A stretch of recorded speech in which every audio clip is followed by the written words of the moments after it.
Hello guys, welcome back to our channel. We have a new video today. We're gonna do rear brake and rotors for a 2010 Hyundai Sonata. That's a V6 model, and we jacked the car up, we got the wheel off, and let me show you that we're gonna need 14 millimeters sockets for these two bolts for the brake caliper, and you're gonna also need 14 millimeters for the bracket bolts.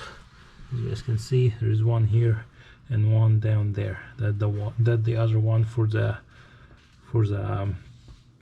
brake bracket. So all of them are 14 millimeters.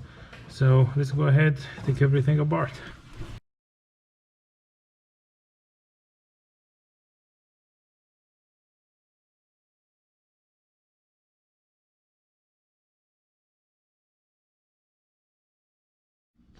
Okay guys, a quick note here. When we did the rear brake on the driver's side, we only used 14 millimeter socket for the caliper bolts and for the bracket bolt. But on the passenger side, I found that it's 12 millimeter socket for the caliper bolts. Still 14 for the bracket, but here is 12. So I'm not sure if these have been changed before, or all the cars, all the car will be the same, like two different sizes in different sides. But just to let you know, I'm not sure which one is original, I'm not sure which one got replaced before, but when I did the driver side, the caliper bolt was 14 millimeter. When we were doing the passenger side, the caliper bolt is 12 millimeter.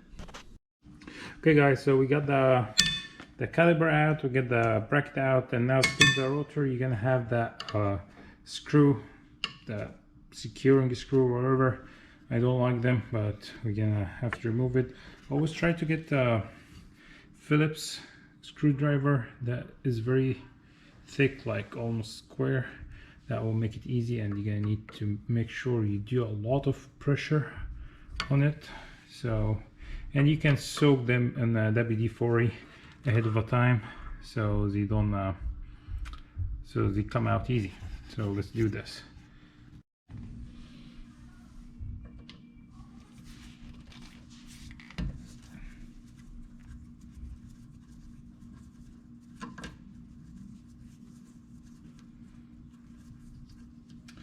Actually, it came out easy, so that's good. Sometimes it becomes very hard and pain to get it out. I think you're gonna also need to remove that rubber boot here. We'll transfer it to the new one. Let's see when we open the new one if it's come with it or not. Now we're gonna need the sledgehammer to hammer on it, and make sure to release your emergency brake.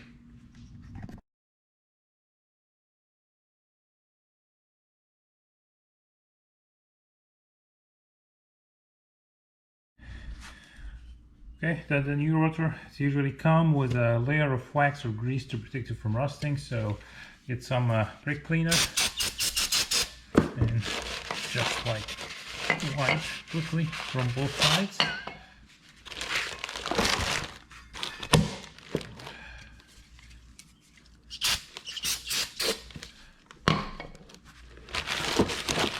The only reason you do this is just, again, prevent that burning smell when you put your new rotors on at the beginning, and that's it. There's no other reason. If you don't want to do it, that's fine.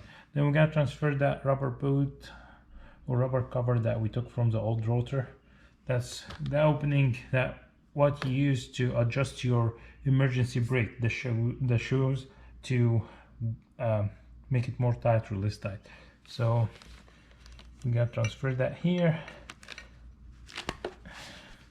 And now we're gonna get the rotor back on. Let's go.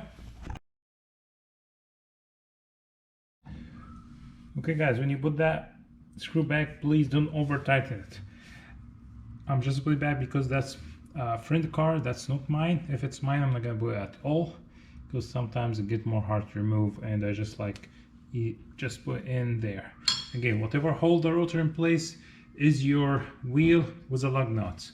This one almost does nothing. Okay, now we're gonna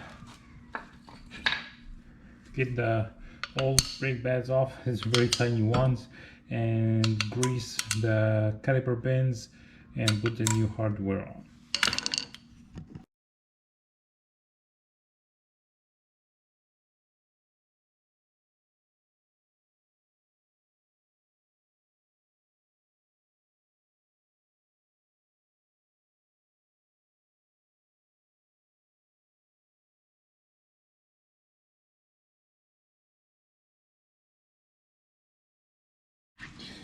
Okay guys, we got the bracket ready. We already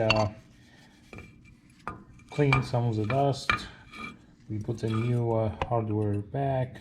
We grease the bins, and I like to put the pads here on the brackets before I put the bracket on the rotor, so just make my life easy. Now we're just gonna put the bracket back on, put the caliper back on, and we'll be done with the job. So let's go ahead and finish it.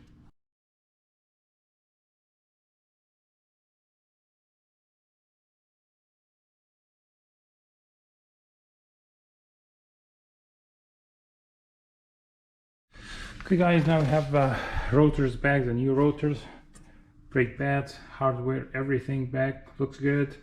Now we're gonna put the wheel on and we'll be done with the job. Thank you so much guys, and hope that video is helping you guys. And please like, subscribe, and share to our channel so you can and turn your post notification on so you get the notification whenever we have a new project or video on in any of our cars. Thank you so much and have a great one.